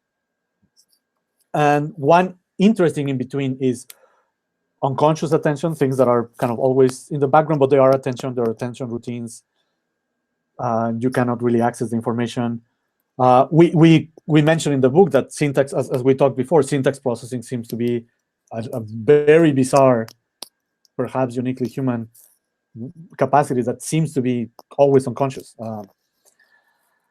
And then in the different groups of forms of attention, you have this group of the always conscious forms. And they turn out to be a pretty interesting group. They turn out to be a pretty interesting group when it comes to learning and for at least learning and skill performance. What is your take on the effect of attention on phenomenal consciousness? So, like speaking of Block, there's the Marissa Carrasco's lab found that covert attention seems to boost the luminance of things that you're attending to, at least phenomenally speaking. And then there's, I don't want to get into the whole debate about representationalism that Ned has put this towards, but I just wonder what's your view about the relationship between consciousness and attention. so this kind of covert attention seems to be specifically a kind of effortful thing. It's very hard to do. If you've ever been asked to covertly attend, it's very difficult. You fix it here, attend over there, but you can do it. And then there are these differences which it makes to the way things appear to you. So I just wondered if this is something that would be in the same category as the always conscious type of thing, or. No, I think that's really good. Yeah, I mean, so it really is an excellent question.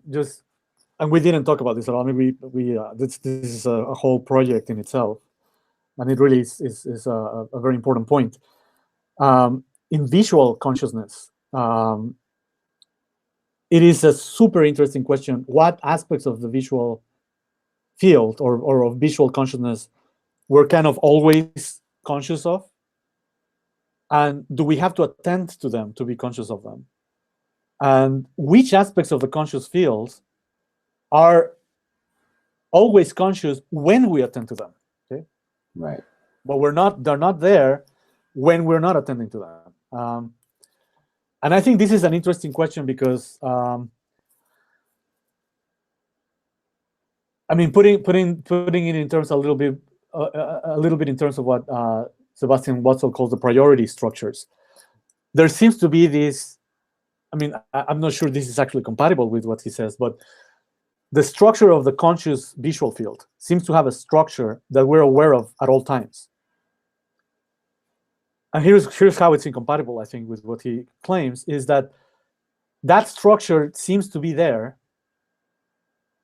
in the way sort of the peripheral view field is there. Sort of it's just like a block, a chunk of experience that is sort of like global and there all the time. Sort of like our experience of time is like this bubble of like recent and very future events that we're like floating through. So they're there, but then which aspects of the field become salient in a robust way, and in a way that is going to make those aspects alter their phenomenal properties, right?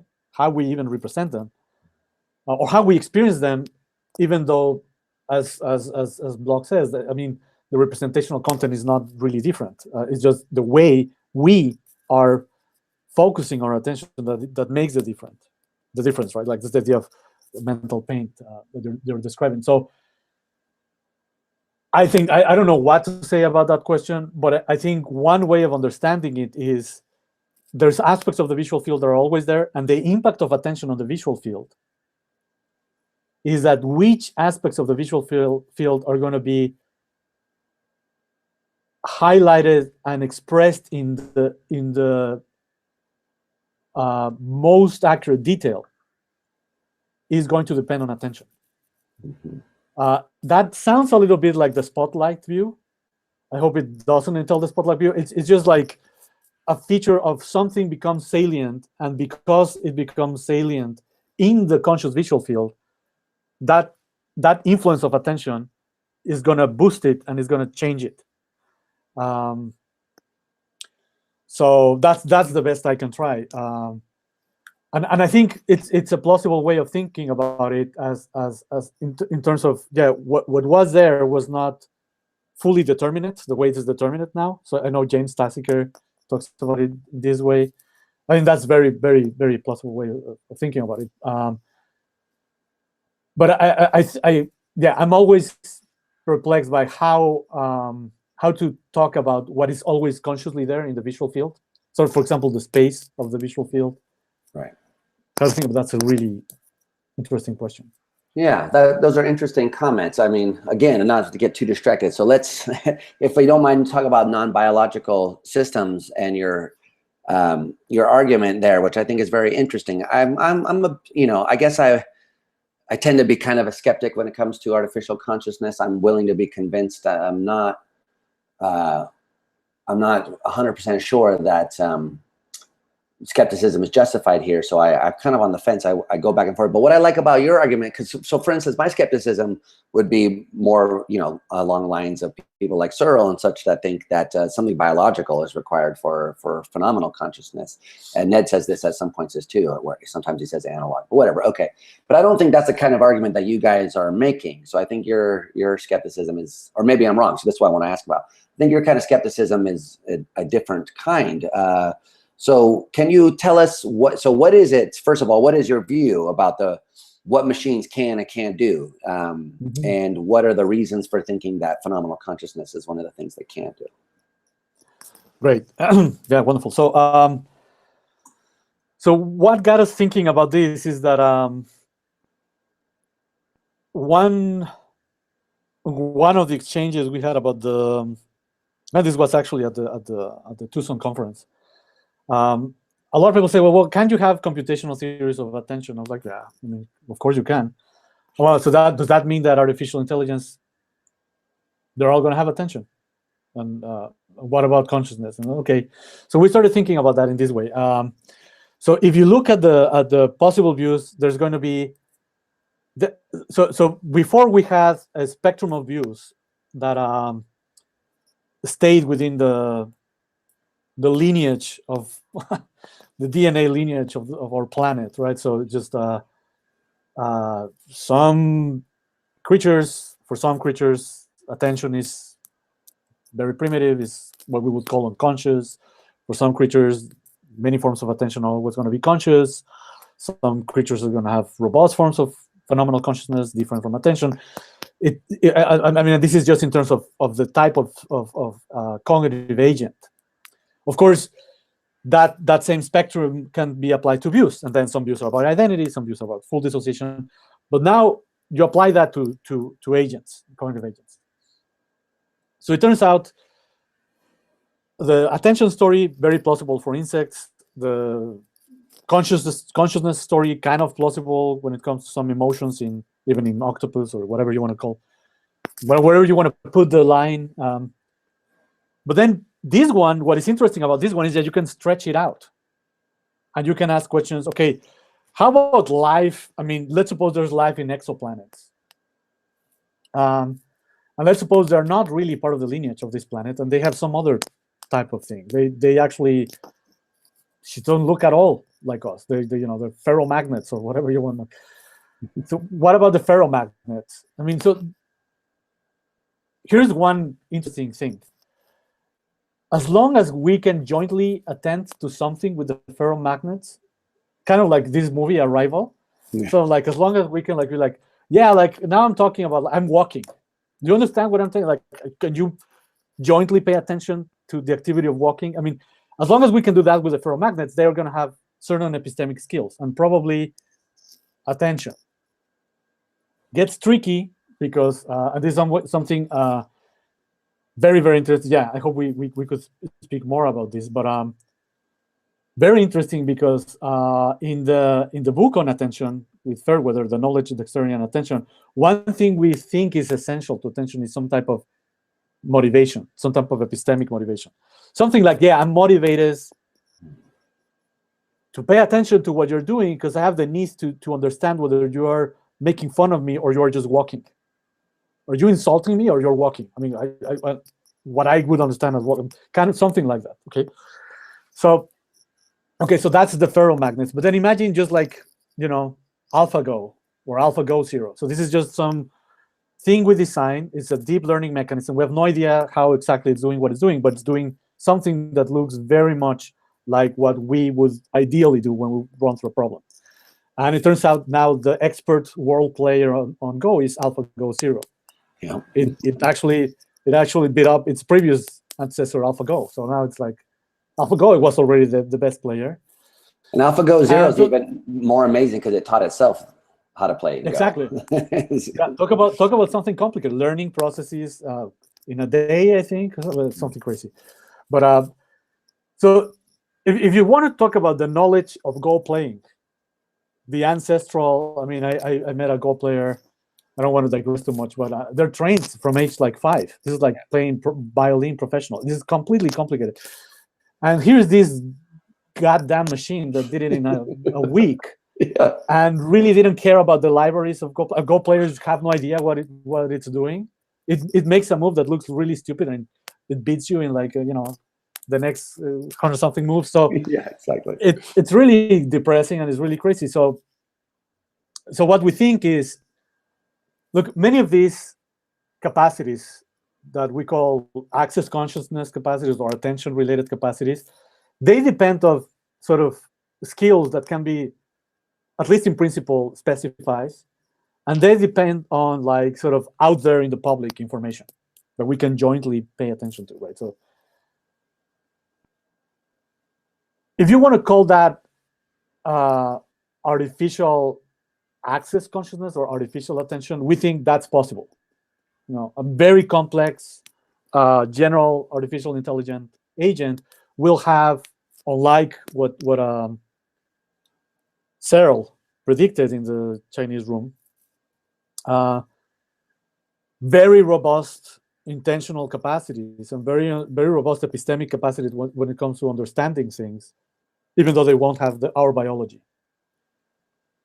So machines will be able to pass any type of epistemic, well, let's just call it an epistemic epistemic Turing test. Mm-hmm. But what we say, and that's in this paper I think you're referring to, is, does that mean that they're going to be phenomenally consciousness? And here is where we agree actually with Searle. We don't think they're going to be phenomenally conscious because they won't be able to pass certain types of emotional, or if you want to call it moral, Turing test. But emotional is better. Emotional Turing test. So simulating intelligence to a high degree of reliability with extreme, again, the word extreme, with very precise tests for saying, yeah, this machine, that's it. This is the best Go player or not. I mean, this is going to keep happening. I mean, when it comes to intelligence and rationality, things like that, at least it's more plausible that these systems will become very, very intelligent. But it's not plausible, and it's not as promising that they will become phenomenally conscious, because simulating intelligence seems to be sufficient to be intelligent, but simulating emotions really is not sufficient to have them. And I mean, you can very quickly see that. I mean, when someone is trying to be nice to you, right? It's really offensive if someone is just trying to be nice to you, and that's because the emotional system is a different beast. It's a different. Here the task is not to replicate and solve some problem, is to have this experience that you're empathically engaged in. And for that, I mean, so we have this sort of slogan that simulating emotion is not experiencing emotion. And I think that slogan came from someone else, from at MIT. I'm blanking on her name now, but anyway. So that's the idea, and the idea is it's a kind of funny, not funny, but it's kind of a nuance and in our mind interesting agreement with Searle. We disagree on part of what Searle says, but we definitely agree with Searle that because of the emotional, morally relevant, intrinsically valuable aspects of phenomenal consciousness that are really deeply entrenched in our biology, our thalamic system, and so on, that for a cognitive agent to have that kind of phenomenal conscious experience, you really need our biology. So that's something these super intelligent machines won't have, and that's something that presumably the ferromagnets won't have either. So okay, that's very interesting. I guess I had been slightly missing. I mean, I got the simulating emotions part wasn't necessary, but it sounds. So let me ask a clarificatory question. So this isn't an in principle argument, or is it that we could never duplicate those biological processes computationally, or is it? So it sounds like what you're saying is just the kinds of computational systems that we're building now, deep neural networks and so forth, those aren't going to get it. But does that mean that it can't be got, on your view? Is there some in-principle barrier? Or is it just we need a different kind of architecture or something? Well, that's another, another great point. So I mean, in the movie Ex Machina, they take it for granted that this thing is having emotions, right? The way it is having emotions is by accessing the internet. So I mean, unless you're given a much more detailed account of how is that going to happen, I think of it as an in-principle obstacle. I mean, the way sort of Searle thinks about this. So it's not that we will get there. It's not a scientific obstacle about how complex the networks are going to get. It seems to be an in-principle aspect of a limitation based on our biology, that this type of visceral, vivid engagement we have with our emotions that is very distinctive of our phenomenal consciousness. And this is something we experience even with color, right? So philosophers tend to talk about color in very neutral, but color is something we vividly experience viscerally, and like we associate with emotions and aesthetic experiences and so on. So that kind of thing, the kind of thing Mary learns, that kind of thing is going to be very, I see it as an in-principle limitation when it comes to the type of neural networks and deep learning algorithmic machines we have now. I mean, once you start messing with robotics and manipulating the genetic code, then you're doing something entirely different there. But with respect to these type of machines, yeah, I think of it as an in-principle limitation.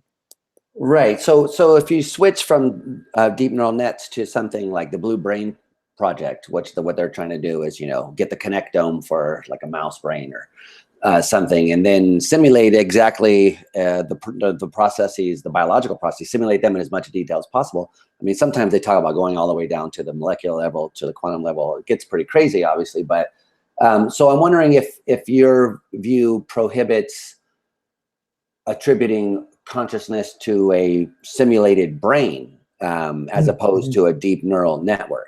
Is that something you see a difference there? Or?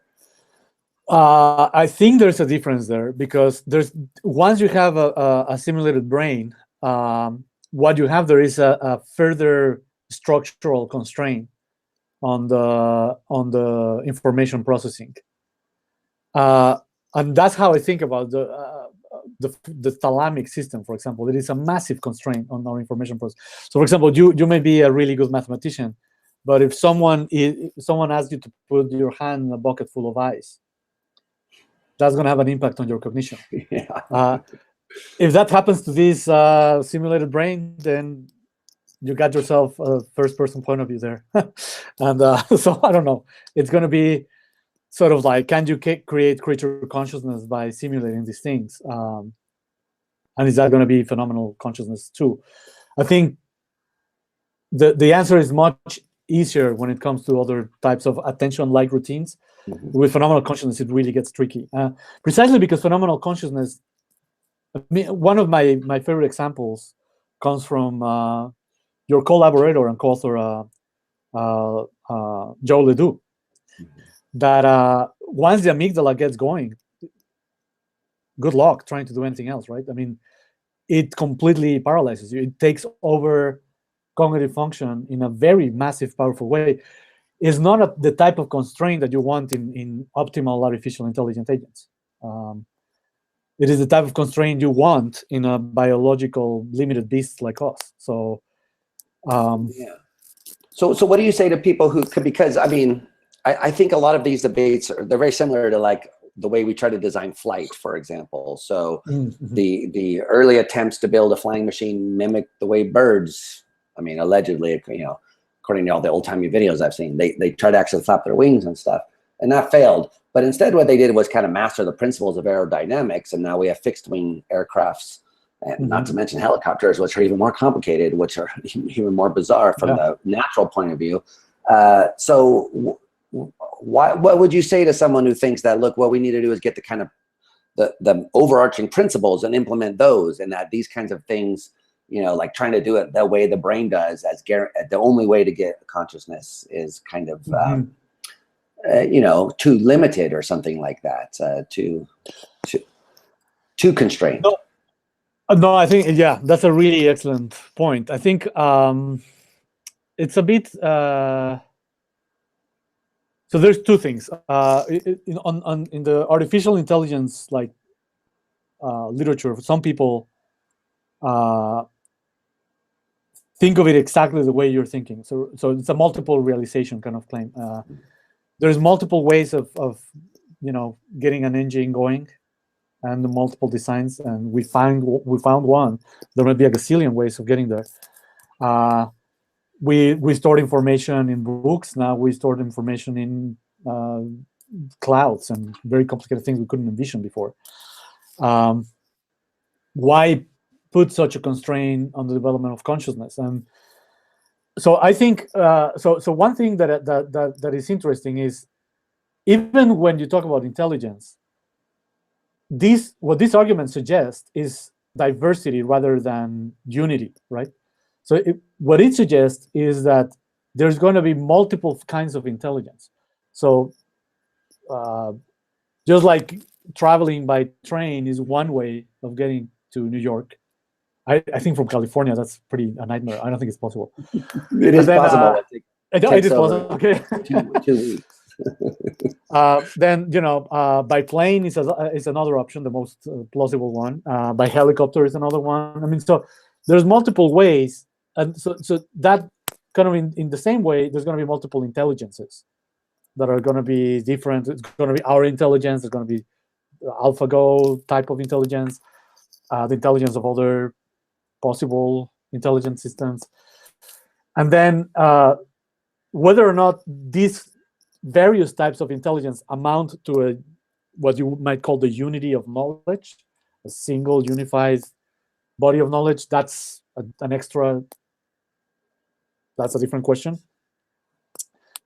And then when it comes to consciousness, one thing that is puzzling is, again, consciousness doesn't seem to be something that necessarily gives you some kind of optimal advantage to solve a problem. Right. So some people were talking about designing fear into machines. But yeah, those are just halting mechanisms. They're not really fear, right? Fear is the kind of thing Joe Ledoux talks about. Fear is like, you can't move. Right. You're just like, you're completely in the grip of this experience. So one question would be, what would be the motivation to design that kind of thing in machines? Well, maybe because we want them to be conscious. Maybe we want to see what having a conscious perspective is. But so there, I think even in terms of motivation, is not the same, at least. And then in terms of having an in principle limitation, the kind of architectures that we've used to simulate intelligence really are nothing like the sort of circuitry we have in our biology that talks to the rest of so for example, the amygdala talks to the parasympathetic and sympathetic system. So the part of what it's doing is it's talking to those systems. So we will have to design that too. And then, I mean, what I'm trying to say is, here the reverse engineering problems looks a little bit different. Right. Because our biology seems to be a really massive constraint on what we're doing. But it's an interesting question. Yeah, I think that this is a very, very open issue. Very. And I can see all sorts of motivations for pursuing it. Yeah. Yeah. I mean, I want to keep asking questions, but we've been talking for over 2 hours now, and I feel like I can't monopolize you forever. Although I have a lot of things I would like to continue. Well, maybe you should come to San Francisco and we can have some coffee or something. Oh, well, that would be amazing. Yes, next time I'm there, I'll definitely take you up on that. So I want to thank you for your time. You've been very generous with your time. Your very interesting discussion. Is there any final thing you would like to say? Any final comment or? Yes, yeah. I'm very sorry we didn't get to talk about your work, because I like your work a lot too. Oh, thank you. No, I'm not here to talk about that, but yeah, thank you. And just to say that I'm very grateful for all the questions you asked. They were very good, very interesting questions. So yeah, thanks. Thank you very much. So just hang on a second afterwards. I'll talk to you when we're done. But thanks again.